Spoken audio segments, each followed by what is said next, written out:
오늘 말씀의 주제는 모든 것을 더하여 주심을 받을 사람, 이런 주제로 말씀 받겠습니다. 예수님 믿는 사람들의 인생살이를 보고 신앙생활한다, 이렇게 얘기를 합니다. 그런데 이 신앙생활함에 있어서 너무 자의적으로 하는 사람이 많습니다. 자기 중심으로 하는 사람, 자기 중심으로 하나님 믿는 사람, 이런 사람이 너무 많습니다. 다르게 표현하면 이런 것이죠.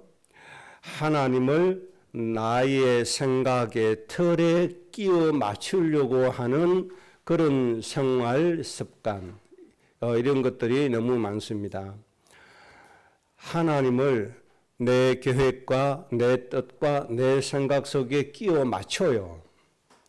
내가 하나님을 따라가고 내가 하나님 계획 속에 들어가는 것이 아니고 내 목적과 내 뜻을 세워놓고 하나님 보고 무조건 내 뜻을 따라주세요, 이렇게 신앙생활을 하고 있습니다. 이런 신앙생활은 너무 공고한 인생이 되어지고 하나님의 응답과는 거리가 멀어지게 됩니다. 우리가 잘 아셔야 됩니다. 내 목표를 정해놓고 하나님 앞에 기도하죠. 내 계획을 정해놓고 기도하죠. 심지어 구체적으로 기도하라 해가지고 배우자를 위해서 기도하는데 배우자 키 178 이상, 몸무게 70kg 이하, 뭐 이런 배우자 만나게 해달라고 기도하고요. 그러니까 모든 계획, 한 달에 수입 얼마인 사람, 연봉이 얼마인 사람, 이렇게 해서 이런 사람을 나에게 붙여달라고 기도하는 겁니다. 이게 구체적으로 기도하라는 명분으로 그렇게 기도를 해요. 근데 이게 내 뜻입니다. 내 목적입니다. 내 사상입니다. 하나님이 예배한 사람이 따로 있고 하나님이 예배하신 축복이 따로 있습니다. 그걸 찾아야 돼요. 근데 내가 계획 세워놓습니다. 하나님, 내가 한 달에 700만 원 벌게 해 주옵소서. 하나님 계획은 그거 아니거든요. 하나님의 계획은 적당하게 기근을 주십니다. 그 기근을 통해서 여러 가지 응답을 받도록 하십니다. 가난한 사람의 생활 형편도 깨닫게 해주시고, 경제 때문에 고통받는 사람들의 심정도 알게 해주시고, 이 내가 당하지 않으면 잘 모르거든요. 그래서 하나님이 적당하게 어려움을 주시기도 합니다. 그거 좀 깨달으라고. 그런데 하나님 목표 700만 원, 다음 달은 1000만 원 이상, 이렇게 해가지고 하나님 보고 해놓으라고 하나님 보고 때로는 명령까지 합니다. 주 예수 그리스도의 이름으로 이루어질지어다 명령까지 합니다. 신앙생활 그렇게 하면 안 되는 거죠. 대부분 그렇게 합니다. 내 계획 세워놓고 하나님을 내 생각에 끼워 맞추려고 합니다. 그러니까 인생살이가 힘들고 어렵고 참 공고해지는 겁니다. 전능하신 하나님을 내 생각에 끼워 맞추려고 하면 됩니까? 그거 안 됩니다. 나는 작은 죄인에 불과한데 그 엄청난 전지전능하신 하나님을 내 생각에 끼워 맞추려고 하니 무리수가 생긴단 말입니다. 우리는 신앙생활 이렇게 하면 절대로 안 되겠습니다. 여러분, 우리는 정확하게 하나님의 계획을 알고 말씀을 알고 하나님의 그 계획 속에 들어가셔야 됩니다. 하나님의 뜻 안에 들어가야 됩니다. 하나님의 말씀과 계획 안에 들어가는 것이 중요합니다. 이것을 보고 성령 인도 받는다고 얘기하는 겁니다. 성령 충만 받는다고 얘기하는 것인데 내 감정이 충만해서 울고 불고 하는 게 성령 충만이 아닙니다. 정확하게 하나님의 뜻 따라갈 수 있는 이런 은혜가 여러분에게 충만해지기를 바랍니다. 내 생각대로 하나님 되라고 하지 마시고 하나님의 뜻이 무엇인가요? 하나님 인도하시는 곳이 어딘가요? 하나님 어떻게 할까요? 이렇게 하나님의 뜻을 따라가는 삶이 중요합니다. 하나님 이렇게 어려움 주신 이유가 분명히 있을 텐데 그 이유가 무엇인가요? 하나님의 뜻을 찾는 것이 아주 중요하죠. 우리는 내 뜻 세워놓고 내 뜻대로 결과가 안 오면 하나님이 나 안 좋아하시나 보다, 하나님 내 기도 안 들어주시나 보다, 이렇게 오해해 뿌립니다. 그래서 낙심하기도 하고 그렇게 하죠. 그렇게 하면 안 돼요. 우리는 하나님 안에 들어가야 됩니다. 왜 그렇게 해야 되죠? 하나님이 자녀니까. 우리는 하나님의 상속자니까요. 하나님이 우리를 자녀로 삼아주시고 우리의 모든 것을 아시고 우리를 이끌어 주시니까요. 하나님 우리 책임져 주시나요? 안 해주시나요? 책임져 주시잖아요. 그렇기 때문에 우리는 하나님 계획 안에 들어가면 됩니다. 형민이가 엄마 아빠한테 자기 계획 세워놓고 엄마 아빠 무조건 이렇게 해달라고 쫄라댄다고 되는 게 아닙니다. 이미 엄마 아빠는 모든 계획 다 가지고 있습니다. 형민이를 어떻게 성공시키고 어떻게 훌륭한 사람이 되게 하고 어떻게 인생을 아무런 문제 없이 살아가게 할 것이냐, 이것까지 이미 계획 세워놓고 이미 준비를 다 해놨습니다. 앞으로 형민이 먹고 살 것까지 엄마 아빠 준비 다 해놨을 겁니다. 이게 부모예요. 이게 아버지고 어머니예요. 하나님이 우리를 보고 그렇게 계획을 이미 다 세워놨어요. 그러니까 우리는 엄마 아빠 내 생각대로 이렇게 하시오 저렇게 하시오 그게 아닙니다. 원하시는 거 있어요. 엄마 아빠가 형민에게 이런 사람이 되기를 원한다. 그게 있어요. 이런 학업 과정을 거치기를 원한다. 그게 있어요. 거기에만 잘 따라가면 성공하게 돼 있는 거예요. 아무런 문제가 없어요. 모든 것 부모님 다 책임져요. 하나님은 우리 육신의 부모님보다 더 완전한 부모인 줄로 믿습니다. 이런 하나님 우리의 모든 계획을 가지고 있으니까 내가 정해놓고 하나님 이래 하시오 저래 하시오 할 필요가 없단 말입니다. 우리는 하나님 계획 안에 하나님 인도 따라서 들어가면 돼요. 그러면 우리는 완전한 축복 속에 행복한 인생을 살 수가 있습니다. 자, 그래서 그 방법으로 오늘 말씀을 우리가 받는 겁니다. 그래서 첫 번째 오늘 정리할 것은 모든 것을 더하여 주심을 받을 사람이 누구인가? 이런 사람이 되는 것이 아주 중요합니다. 하나님께서 우리를 보실 때 하나님의 모든 것을 더하여서 주어야 되겠다라고 하나님이 판단할 수 있는 사람, 이런 사람이 되어야 됩니다. 하나님 나를 보실 때 또 어깃장 놓고 있구나, 또 엉뚱한 것을 구하고 있구나, 또 너무 엉뚱한 것에 울부짖고 있구나, 이렇게 염려하고 근심하시면 안 돼요. 하나님 우리 보실 때 너무 기뻐서 모든 것을 더하여 주시는 그런 사람이 되는 것이 아주 중요합니다. 여러분들 꼭 그런 사람 되시기를 바랍니다. 먼저 예수님께서 말씀해 주셨습니다. 마태복음 6장 33절에 그런즉 너희는 먼저 그의 나라와 그의 의를 구하라. 그리하면 이 모든 것을 너희에게 더하시리라. 예수님의 가르침이 이 말씀이 되겠습니다. 하나님께서 모든 것을 더하여 주시는 사람은 누구냐? 먹을 것 구하는 사람이 아니라는 겁니다. 무엇을 먹을까? 무엇을 입을까? 의식주적인 것, 세상적인 것, 육신적인 것 구하는 사람이 아니고 뭐라고요? 그런즉 너희는 먼저 하나님의 나라와 의를 구하는 사람이 되라. 그리하면 너희에게 먹을 것, 입을 것뿐만 아니라 모든 것입니다. 모든 것을 더하여 주실 것이다. 우리의 인생살이는 이런 인생살이가 되어져야 됩니다. 우리가 먼저 하나님의 나라와 의를 구함으로 인해서 하나님이 우리에게 필요한 모든 것을 날마다 더하여 주시는 이런 하나님과 나와의 관계가 형성이 되어져야 됩니다. 이런 인생을 꼭 만드시기를 바랍니다. 그러면 하나님의 의와 나라가 도대체 뭐냐? 이게 이제 중요하겠죠.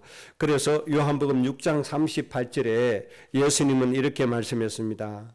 내가 하늘에서 내려온 것은 내 뜻을 행하려 함이 아니요 나를 보내신 이의 뜻을 행하려 함이니라. 이것이 먼저 하나님의 나라와 의를 구하는 방법입니다. 예수님이 분명히 말씀했습니다. 예수님도 생각이 있겠죠. 예수님도 마음이 있죠. 예수님도 인생이 있잖아요.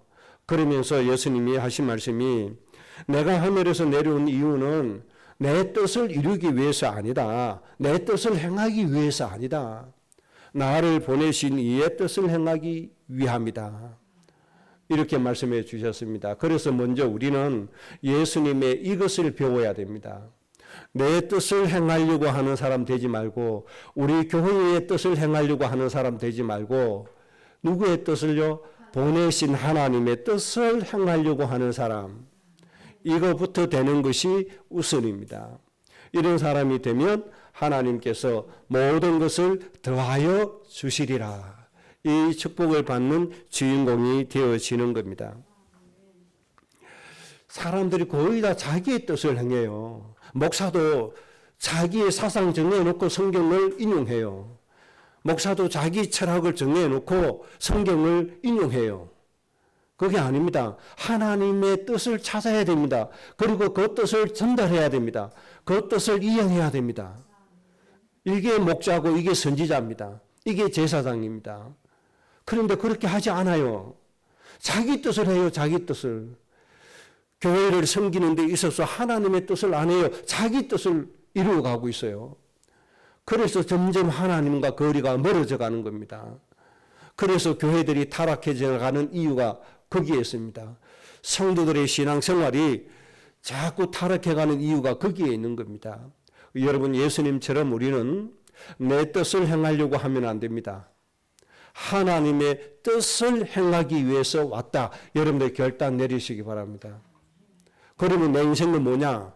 이렇게 말할 수 있죠. 여러분, 하나님의 뜻을 행할 때 진짜 인생이 시작되는 겁니다. 그때부터 정말 행복한 인생이 되어지는 것이고, 만민이 칭송하는 인생이 되어지는 것이고, 온 모든 민족에게 하나님의 영광을 나타내고 내 이름의 영광이 나타나는 인생이 그때부터 시작이 되어지는 겁니다. 그래서 예수님은 요한복음 6장 39절에 다시 설명해 주셨습니다. 나를 보내신 이의 뜻은 내게 주신 자 중에 내가 하나라도 잃어버리지 않고 마지막 날에 다시 살리는 이것이니라. 하나님이 나에게 맡겨주신 사람들, 그 생명들을 한 사람도 잃어버리지 않는 것이다. 전부를 살리는 것이 나를 보내신 하나님의 뜻이다. 이렇게 말씀해 주셨습니다. 이것이 하나님의 나라와 의가 정의와 공의가 되는 겁니다. 예수님처럼 우리 하나님의 뜻을 바로 알고 가야 돼요. 하나님이 우리를 처음부터 불러주셨습니다. 우상 가문에 우리를 불러서 구원해 주셨습니다. 지난주에 말씀드린 것처럼 구원과 소명은 절대로 분리시킬 수 없는 아주 하나인, 연결되어져 있는 그런 축복인 겁니다. 그래서 하나님이 아브라함을 우상 가문에서 불러주시고 구원해 주심과 동시에 너는 모든 민족의 복의 근원이다. 이것을 못 알아들으니까 하나님이 다시 설명하시기를 너는 모든 민족의 아버지, 어머니다. 여러분, 이것이 하나님이 우리에게 주신 뜻임을 믿으셔야 됩니다. 그러니까 하나님 우리에게 주신 영혼이 누굽니까? 모든 민족의 영혼들인 겁니다. 모든 민족의 아버지, 어머니라고 했으니까 모든 민족들을 나의 자식으로 받아들일 수 있는 마음과 믿음인 겁니다. 하나님의 뜻을 주셨습니다.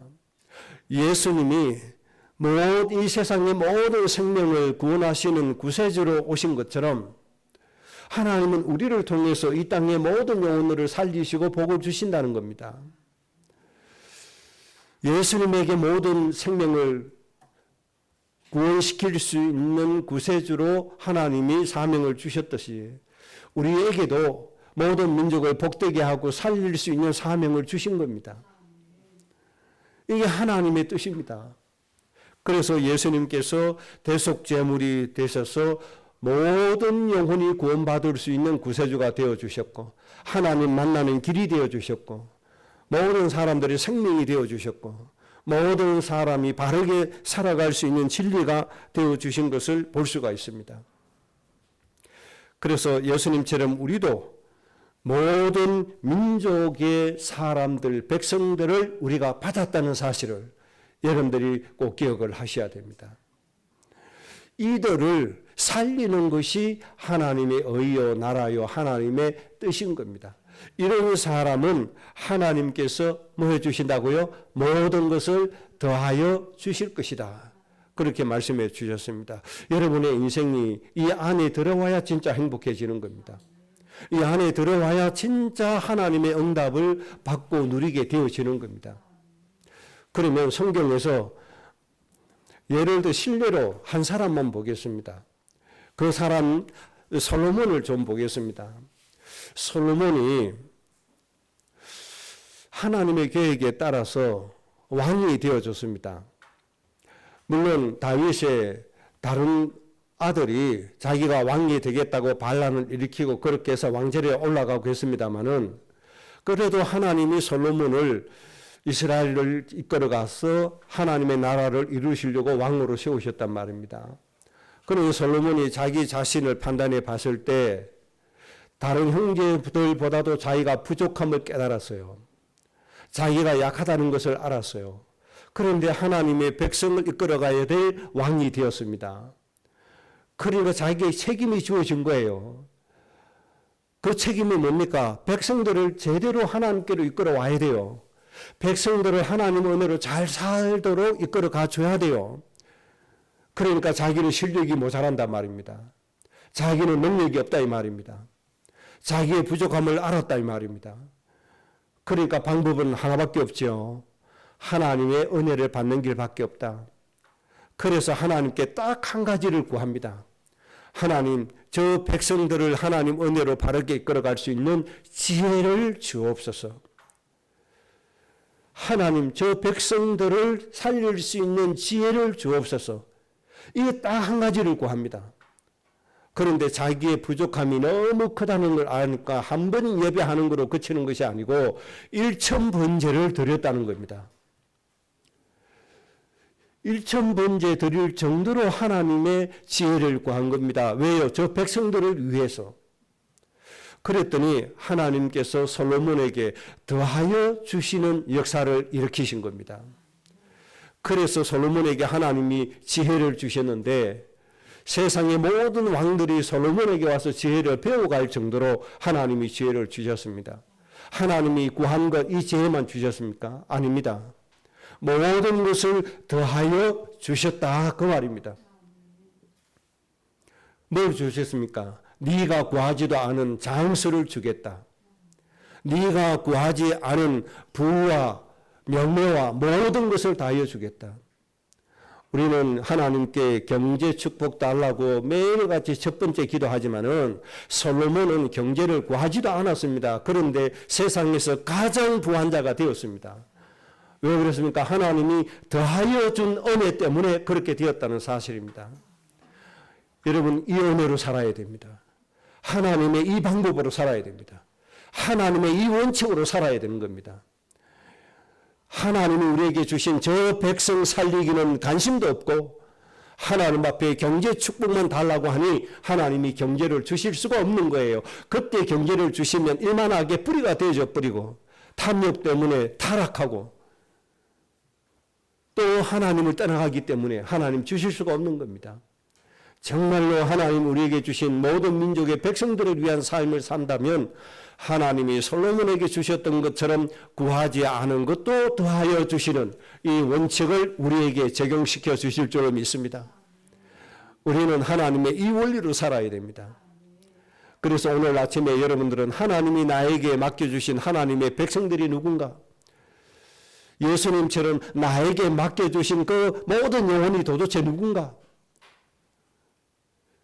한 영혼도 잃어버리지 않고 전부를 살려야 될 그 영혼들이 도대체 누구인가? 여러분의 가슴 속에 정리가 되어지시기를 바랍니다. 하나님이 모든 것을 다하여 주시는 사람은 누구인가? 답을 꼭 내리시고 가야 됩니다. 하나님의 백성을 살리기 위하는 사람, 하나님의 백성을 위하여 지혜를 구하는 사람, 하나님 모든 저 백성들을 살리기 위하여 오늘 또 5만 명이라는 영혼이 죽어가는데 그 영혼을 살리기 위하여 세상의 통치자 권세자 머리 위에 서서 하나님의 나라를 이루어야 되겠다. 그래서 그들을 살리겠다고 결단 내리는 자에게 하나님께서 모든 것을 다하여 주시는 은혜 주실 줄로 믿습니다. 이렇게 살아야 돼요. 그러면 육신의 모든 병도 치유되어집니다.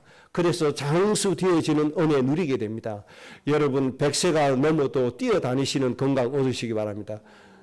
정말 우리 후대들이 전 세계 하나님 나라 이룰 때까지 여러분들 돌아가지 마시고 건강하게 후대를 위해서 마음껏 기도하시다가 천국에 가시기 바랍니다. 그런 건강을 얻어야 됩니다. 그런 장수를 얻으셔야 됩니다. 이 땅에 죽어가는 수만 명의 영혼에게 양식을 공급해도 모자람이 없는 그런 경제를 운영할 수 있는 사람, 이런 사람이 꼭 되시기를 바랍니다. 하나님이 구하지도 않은 부를 하나님이 허락해 주실 겁니다. 이해가 되어 주신 줄로 믿습니다. 그래서 여러분 한 가지 원칙은 절대로 버리면 안 됩니다. 하나님이 누구에게 모든 것을 다하여 주십니까? 하나님의 백성을 위하여 사는 사람에게 모든 것을 다하여 주십니다. 하나님의 백성을 위하지 않고 경제를 구하니 하나님이 주시지 않는 겁니다. 하나님의 백성을 위하지 않고 은혜를 구하니 하나님이 주실 수가 없는 겁니다.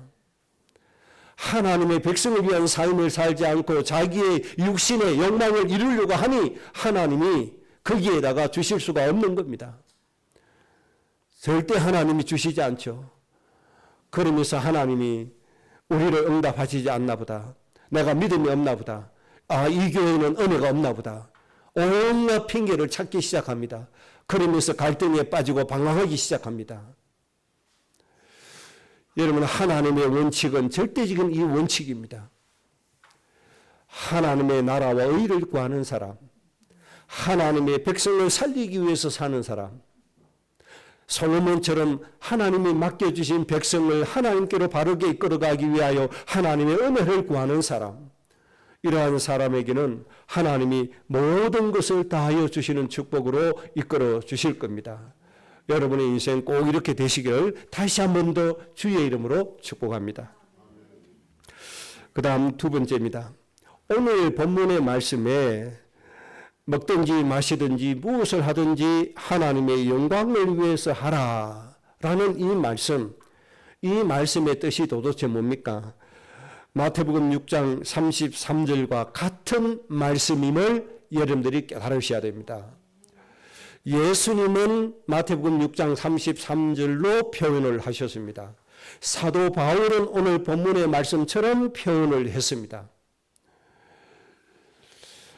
창세기 12장 1절 3절, 창세기 17장 1절에서 6절, 이사야 49장 6절, 고린도후서 5장 20절, 그리스도의 사신이라는 말씀, 고린도후서 2장 15절 17절, 그리스도의 향기라고 하신 말씀들이 도대체 무엇을 의미합니까? 저 죽어가는 하나님의 백성들을 살리는 소명이 우리에게 있다는 것을 말씀해 주시는 겁니다. 이것을 위해서 살아나는 것입니다. 먹든지 마시든지 무엇을 하든지 오직 하나님의 영광을 위해서 해라. 하나님의 영광이 도대체 뭡니까? 창세기 요한복음 17장에 예수님의 기도 속에서 찾아볼 수가 있습니다. 예수님이 이렇게 기도하십니다. 하나님, 저와 제자들을 영화롭게 하여 주시옵소서. 그래서 하나님의 뜻을 이루어서 하나님을 영화롭게 하게 해 주옵소서. 이렇게 말씀합니다. 그러니까 하나님의 뜻이 뭡니까? 모든 영혼들을 살리는 게 아닙니까? 그래서 우리가 모든 민족의 아버지 어머니의 역할을 감당하는 게 아닙니까? 모든 사람들에게 생명의 한계가 되어주는 게 아닙니까? 모든 사람들에게 빛이 되어주는 게 아닙니까? 이것이 하나님께 영광이라 이 말입니다. 이것이 하나님의 영광이라 이 말입니다. 이것을 위해서 살 때 솔로몬을 세상의 모든 왕들 위에 영광스러운 왕으로 세우신 것처럼 우리의 인생을 그렇게 하나님이 세워주실 겁니다. 그래서 오늘 여러분이 정말 인생의 방향을, 신앙생활의 원리, 원칙과 기도 제목을 바르게 정리하고 가셔야 됩니다. 하나님의 나라, 하나님의 의, 하나님의 뜻, 하나님의 영광을 위해서 살지 않으면 어떻게 되어집니까? 자기의 이익을 위해서 살게 되어진다는 겁니다. 이것이 이스라엘의 역사입니다. 이것이 성경에서 이스라엘의 잘못된 것, 징계받는 모든 모습들을 기록해 주신 이유가 바로 이겁니다. 하나님이 주신 하나님의 뜻을 위하지 않고 자기의 일을 위해서, 자기의 복을 위해서, 자기의 의식주의를 위해서 기도한 것이 이스라엘입니다. 그게 예루살렘입니다. 그래서 세상에 축복이 흐른다, 경제 축복을 받는다는 모든 우상을 예루살렘 교회가 다 따라갔습니다. 그 중에 하나가 단무스를 위해서 애국했다 중에 하나입니다. 세상 사람들이 좋아하는 복 누리는 거, 그거 이스라엘 민주들이 그걸 따라갔다는 걸 아셔야 됩니다. 그걸 따라갔더니 어떻게 되어졌습니까? 자기의 그런 육신의 복을 구하고 자기의 일을 위해서 따라가니까 결국은 우상에 빠지고 말더라. 그것을 하나님이 이스라엘 역사를 통해서 우리에게 말씀해 주시는 겁니다. 우리가 이것을 빨리 깨달아야 됩니다. 내 이익을 위해서 하고 내 복을 위해서 쫓아가면, 나를 위해서 가면 반드시 어디에 빠져요? 우상에 빠집니다. 나에게 일을 잘 챙겨주는 사람 따라가면 그게 바로 우상이잖아요. 많은 사람들이 교주를 떠나지 못한 이유가 뭔지 압니까? 그 교주를 통해서 자기 인생에 복이 온다고 따르니까 못 떠나는 겁니다. 너무 안타까운 것이죠. 특정한 사람에게 매여 있는 이유가 뭔지 압니까? 하나님이 그 사람을 통해서 나에게 복을 준다고 생각하니까 매여 있는 겁니다. 거기에서 잘못된 것을 알고도 빠져나오지를 못합니다. 그게 자기를 위한 사람의 특징입니다. 그래서 우상에 빠지고 맙니다. 꼭 기억하셔야 됩니다. 하나님의 백성을 위하여 살지 않고 자기의 일을 위하는 사람은 반드시 어디에 빠지게 돼요? 우상에 빠지게 됩니다. 이 영적인 흐름을 우리는 꼭 기억하셔야 됩니다. 그래서 자기의 일을 위한 교회도 어떻게 보면 우상입니다. 우상에 불과한 단체입니다. 자, 그러면 이런 이스라엘, 하나님의 뜻을 행하지 않고 자기의 의식주와 자기의 부와 자기의 복을 구한 이 이스라엘 민족을 하나님이 한마디로 정리를 딱 해주신 말씀이 있습니다. 영적으로 딱 어떻게 하나님이 정리를 해 두시는가 하니까 에스겔서 16장 5절에 이스라엘 전체 영적인 상태를 한마디로 정리를 딱 해 주셨습니다. 에스겔서 16장 5절에 이렇게 말씀했습니다. 사마리아는 내 죄의 절반도 범하지 아니하였느니라. 이스라엘 보고 하나님 하신 말씀입니다. 사마리아는 이스라엘 백성들의 인간 취급도 안 한 이방인입니다. 그래서 이스라엘 사람들은 사마리아 사람들과 상종도 안 합니다. 하나님이 선택하지 않았다고. 인간 취급도 하지 않은 사람이에요. 이런 사람과 하나님이 비교해서 하시는 말씀인데, 사마리아는 이스라엘 너희의 죄의 절반도 범죄하지 않았다 이 말입니다. 하나님께서 세상을 보시는 눈입니다, 이것이. 지금으로 말하면 예수 믿는 것들아, 예수 믿는 너희들보다 이방인들의 범죄가 너희들 절반도 못하다 이 말입니다. 그러면서 또 말씀하시죠. 내가 그들보다 가증한 일을 심히 행하였으므로 내 모든 가증한 행위를 내 형과 아우를 의롭게 하였다. 여기에서 말씀하는 내 형과 아우는 이방인 나라입니다. 다른 나라들입니다. 이스라엘이 아닌 다른 나라들. 다른 나라들을 의롭게 하였다. 그렇게 말씀했습니다. 그래서 현재의 표현에 의하면 저 예수 믿는 사람들이 불신자보다도 못하다 그 뜻입니다. 그 말씀과 같은 겁니다. 지금 하나님께서 이렇게 보신다는 겁니다. 하나님의 뜻을 위하고 하나님의 백성을 위해서 살지 않고 자기 일을 위해서 사는 사람은 우상에 빠지는데, 하나님께서 보실 때는 저 불신자보다도 갑절이나 죄가 무겁다는 겁니다. 갑절이나 더 범죄가 크고 더 가증스럽다 이 말입니다. 더 거짓되다 이 말입니다. 오늘날 만약에 하나님이 우리 교회를 보고 이렇게 평가하신다면 너무나 큰 불행인 겁니다. 우리는 이런 평가 받아서는 절대로 안 되겠습니다. 우리 속에는 그 어떤 우상도 있어서는 안 됩니다. 오로지 내 마음속에 하나님이 주신 소명, 사명, 하나님의 뜻을 이루는 그 은혜만이 우리 마음속에 있어야 되겠습니다. 내 일을 위해서 하고 내 목적을 위해서 하고 내 뜻을 이루기 위해서 하나님 앞에 울부짖는다면 하나님은 단무수를 위해서 애국했다고 말씀하실 겁니다. 이런 교회는 하나님 앞에 필요 없습니다. 오히려 세상을 지향으로 끌고 갈 뿐입니다. 그래서 다시 한번 정리하겠습니다. 하나님의 영광을 위해서 하라. 이게 도대체 무슨 뜻이냐를 잘 아셔야 됩니다. 죽어가는 하나님의 백성을 살리기 위해서 사는 것이 하나님의 영광을 위해서 사는 것입니다. 오늘날 많은 목회자들이 이 말씀을 인용해서 자기의 목적을 이룹니다. 성도 여러분, 하나님의 영광을 위해서 하세요. 그래서 헌금하세요. 그렇게 해서 그 헌금을 모아서 자기의 목적을 이루고 있습니다. 그게 무슨 하나님의 영광입니까? 하나님의 영광은 죽어가는 하나님의 백성을 살리는 삶을 하나님의 영광이라고 얘기하는 겁니다. 내 욕심을 이루는 게 아닙니다. 내 일을 이루는 게 아닙니다. 자기의 목적을 이루기 위해서, 욕심을 이루기 위해서 온갖 구실을 다 댑니다. 하나님의 그 중요한 말씀들을 그 부분만 딱 따서 자기들의 사상을 가지고 성도들을 호도시키고 있습니다. 여러분, 성경 말씀 묵상하는 가운데 정말 하나님의 영광을 잘 찾으시기 바라고 하나님의 영광을 위해서 사는 여러분의 인생이 되시기를 바랍니다. 에스겔서 16장 5절의 말씀이 여러분에게 적용되면 절대로 안 됩니다. 잘하였도다 충성된 종아, 이 칭송을 받는 여러분 되시기를 바랍니다. 하나님께서 마음껏 모든 민족 살릴 수 있는 복을 주시는 사람이 되어야 되겠습니다. 모든 것을 다하여 주시는 사람이 되어야 되겠습니다. 그러려고 하면 백성을 위해서 기도하세요. 저 백성을 살리기 위해서 내 생을 드리세요. 하나님이 모든 것을 다하여 주실 겁니다. 마지막으로 세 번째입니다. 그러면 하나님의 영광을 위하여 사는 삶의 원칙을 오늘 말씀해 주셨습니다. 우리가 하나님의 백성을 살리기 위해서 도대체 어떻게 살아야 되느냐 하는 것입니다.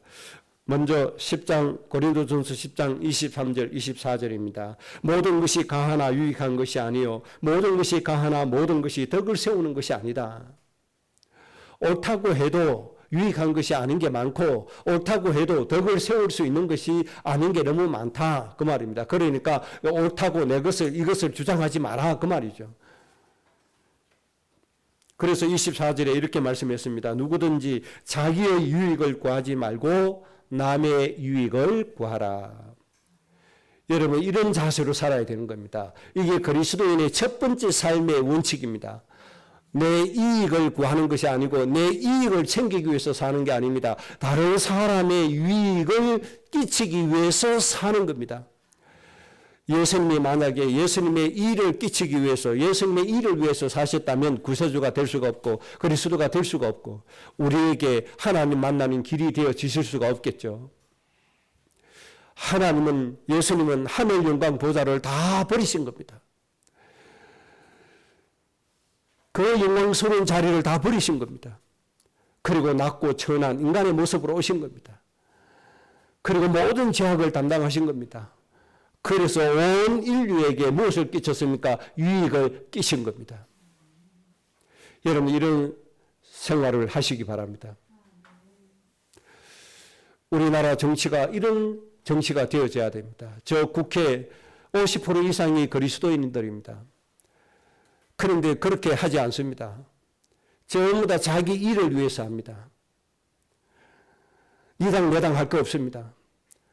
여당 국민의 일을 위해서 합니까? 아닙니다. 전부 다 자기들 일을 먼저 챙깁니다. 그래서 저들끼리 갈라서 싸웁니다. 야당 국민의 이익을 먼저 챙깁니까? 절대로 그렇게 하지 않습니다. 자기의 일을 먼저 챙깁니다. 자기의 일을 위해서 합니다. 어제도 서울에서 최상병 특검 수용하라고 대규모 시위를 벌였죠. 야당 인사들 주동으로 그렇게 시위를 벌입니다. 정말 목숨을 잃은 대민 봉사하다가 목숨을 잃은 최상병을 위해서 그렇게 합니까? 아닙니다. 정말 수해의 현장에서 실종된 사람들을 수색하기 위해서 목숨을 잃은 그 안타까운 생명 국가에서 완전히 보상을 해야죠. 정말로 그 죽음이 헛되지 않게 국가에서 해야 됩니다. 당연히 그렇게 하죠. 그런데 우리나라 정치인은 그것을 자기 정치 이용해 먹는 겁니다. 수사 위압이라고 하는 단어 가지고 계속 끝까지 물고 늘어서 자기의 정치적인 이익만 추구할 뿐입니다. 솔직히 한번 물어보세요. 정말 안타까운 목숨을 잃은 그 최상병을 위한 겁니까? 자기 정치 이익을 위해서 한 겁니까? 자기 정치 이익을 위해서 한 겁니다. 북한 함정이 우리나라 함정을 향해서 갑자기 공격을 해와서 얼마나 많은 병사들이 희생됐습니까? 그 사건을 두고 야당 인사들이 북한에 대해서 이렇게 규탄한 적이 있습니까? 한 번도 없잖아요. 북한에 대해 다시는 그런 짓 하지 말라고 따끔하게 질책 한마디 합니까? 한마디도 없잖아요. 왜? 그것은 자기에게 정치적으로 유익된 게 없으니까. 우리 국민들도 정말로 바르게 봐야 됩니다. 진정으로 나라를 위한 사람이 누구이고 나라를 위해서 어떻게 하는 것이 옳은 것인가를 봐야 합니다. 정치적인 선동에 휘둘려 가면 안 돼요. 정말 우리가 기도해야 돼요. 정말 백성을 위해서 하는 그런 정치, 그런 선교, 그런 교회, 그런 신앙생활, 이런 것을 위해서 우리가 정말 기도해야 됩니다. 정말 수많은 대한민국의 병사들이 희생당했는데 거기에 대해서는 기념식이도 안 가죠. 우리나라의 귀한 병사의 목숨을 앗아간 그 단체에 대해서 규탄도 한마디도 안 하죠. 그래 놓고 최상병 그 수사 과정에서 위압이 있니 없니 그걸 특검하라 마라. 공수처에서 수사하고 있습니다. 검사들 수사하고 있습니다. 수사 과정에 적법했는지를 수사하고 있어요. 그리고 군 체계는 명령 체계입니다. 명령에 있어야 되고 명령에 따를 수밖에 없는 거예요. 그게 정상이에요. 그걸 정치 이슈화해서 자기들 이끝만 챙기는 이 대한민국의 이 정치, 정말 온 나라를 불행하게 하는 이 정치, 정말 우리가 기도 좀 해야 됩니다. 저 여당 편드는 게 아닙니다, 지금. 정말 정치가 잘못되면 나라가 망하거든요. 정치가 무너지면 나라 무너지거든요. 그러면 나라 무너지면 제일 먼저 누가 희생됩니까? 힘없는 백성들이 먼저 희생을 당합니다. 이런 관점에서 우리는 기도 안 할 수가 없는 겁니다. 그래서 제발 좀 교회나 성도들이나 한국 정치나 기업이나 좀 자기 일을 구하지 말고 좀 다른 사람의 일을 구할 수 있는 사람 되어줘야 됩니다. 제가 늘 기독교 기업 욕하잖아요. 일반 기업보다도 비정규직 더 많이 양산하는 이 잘못된 관행. 정말 하나님이 이것을 모르니까 그 짓을 하는 거 아닙니까? 정말 사람을 이익되게 하면 비정규직 다 없애야 돼요. 내가 수익이 적더라도 정규직 만들어서 편안한 생활을 할 수 있도록 도와줘야 돼요. 그게 기업하는 이유가 아니고 뭡니까? 그렇게 합니까? 그렇게 안 하잖아요. 정말 우리는 하나님 이 계획 속에 들어가야 되고 하나님을 우리가 바르게 배워야 됩니다. 여러분, 우리는 내 이익을 구하지 말고 다른 사람의 이익을 먼저 구해라. 여러분, 이 원리가 여러분들의 삶의 원칙이 꼭 되시기를 주의 이름으로 축복합니다. 그래서 32절에 어떤 사람에게나 방해되는 자 되지 마라. 거치는 자 되지 말라. 이렇게 말씀해 주셨습니다. 요새 믿는 사람이 뭐 저래? 이 말은 뭡니까? 이미 거치는 자가 됐다는 말이잖아요.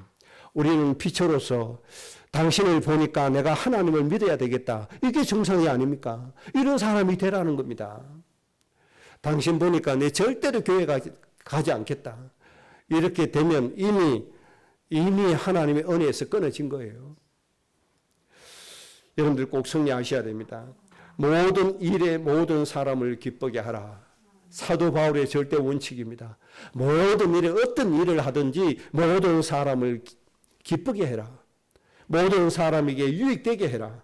그렇게 말씀했습니다. 자기의 유익을 구하지 말고 많은 사람의 유익을 구하라. 이 삶의 원칙을 지켜서 뭐 하라고 하는 겁니까? 목적은 딱 하나입니다. 이 모든 것의 이유와 목적은 그들의 영혼을 구원시키는 겁니다. 사람들의 영혼을 구원시키기 위해서 우리가 이렇게 사는 것입니다. 내가 왜 양보합니까? 내가 왜 손해를 봅니까? 내가 왜 손해보고 그들을 유익되게 합니까? 바로 그들의 영혼을 구원시키기 위해서입니다. 목적은 이겁니다. 내가 선하다는 칭송받기 위해서 아닙니다. 나 저 사람 참 좋다 이런 소리 듣기 위해서가 아닙니다. 아, 저 교회 참 좋은 교회다 이런 소리 듣기 위해서가 아닙니다. 그들의 영혼을 살리기 위해서입니다. 하나님의 백성을 살리기 위해서 우리가 이렇게 살아가는 겁니다. 이렇게 하면 하나님의 마음에 합한 자가 되어 하나님께서 모든 것을 더하여 주시는 사람이 되어지는 겁니다. 여러분의 가정, 가문, 여러분의 인생이 이렇게 되어지시기 바랍니다. 그래서 정말 좀 행복해지시기 바랍니다. 솔로몬처럼 너무 또 물질에 취해서 또 우상 섬기고 이렇게 되면 또 실패가 되어지잖아요. 우리는 어디로 가야 돼요? 처음부터 끝까지 하나님의 백성을 살리는 자리에 서 있는 겁니다. 어떻게 하면 그들을 살릴까? 기도하고 하나님 앞에 또 기도하고 예배하면서 힘을 얻고 그렇게 하셔야 됩니다. 그래서 오늘 여러분의 가슴 속에 하나님이 우리에게 맡겨주신 모든 민족의 영혼들이 또 보여지시기 바랍니다. 하나님이 나를 모든 민족의 아버지 어머니로 세워주신 이유를 다시 한번 찾으시기 바랍니다. 이렇게 하면 하나님이 너무너무 기뻐하십니다. 여러분 구하지 않은 부도 주십니다. 여러분 구하지 않은 장수도 주십니다. 여러분 구하지 않은 모든 것 주십니다. 그래서 세상에 전에도 없고 후에도 없는 유일한 가정, 가문, 사람으로 하나님이 세워주실 것입니다. 이 축복으로 정말 행복한 인생 되시기를 주의 이름으로 축복합니다. 합심으로 기도하십시다. 오늘 말씀이 우리의 후대에게 우리 가정, 가문에 꼭 이루어지게 해달라고 합심으로 기도하십시다. 하나님 아버지